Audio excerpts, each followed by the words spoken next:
আলাইকুম প্রিয় দর্শক। আমি এই মুহূর্তে দাঁড়িয়ে আছি বাংলাদেশ পাট গবেষণা ইনস্টিটিউট, মানিক মিয়া অ্যাভিনিউ, শেরেবাংলা নগর, ঢাকা।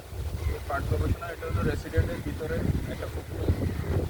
এটা ঢাকা শহরে যে রিসার্চ ইনস্টিটিউটের মধ্যে ওই শহরের মধ্যে এটা পাট বাংলাদেশের সোনালী ধান করা হয়। আসলে পাটজাত পণ্য যে পলিথিনের বেড়ে গিয়েছে মানুষের জন্য পলিথিন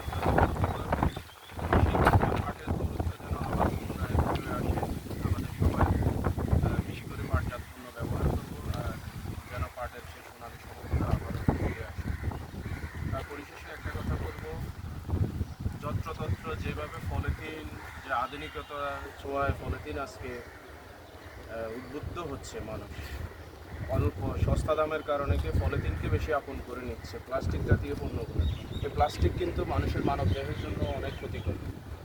তাই আমরা যেন ফুড গ্রেড যুক্ত, যদিও প্লাস্টিক জাতীয় পণ্য আমরা ইউজ করি, সেটা যেন ফুড গ্রেড যুক্ত হয়, তাহলে খাদ্যপণ্যের অন্তত গুণগত মান ঠিক থাকবে। আর এই পাটের মূলটা হলো পাট গবেষণার, এটা আমরা একদম পিছনে যে রেসিডেন্সিয়াল আবাসিক এলাকায় এটার ভিতরে আসছি, মূল ভবনটুকু সামনে, ওটা নিয়ে সামনে আমরা আরেকটু বলবো। আর এটা দেখানোর একটা উদ্দেশ্য, এখানে একটা মাঠ আছে বাচ্চাদের খেলার জন্য।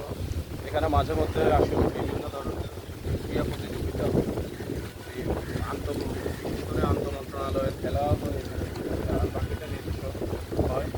পরিশেষে একটাই কথা বলবো, পলিথিনকে না বলি পাটজাত জন্যকে, পাট জাতীয় পণ্যকে আমরা বেশি বেশি ব্যবহার করি, তাহলে আমাদের পাটের সেই সোনালী যৌবন আবারও ফিরে আসবে। এই প্রত্যাশা আজকে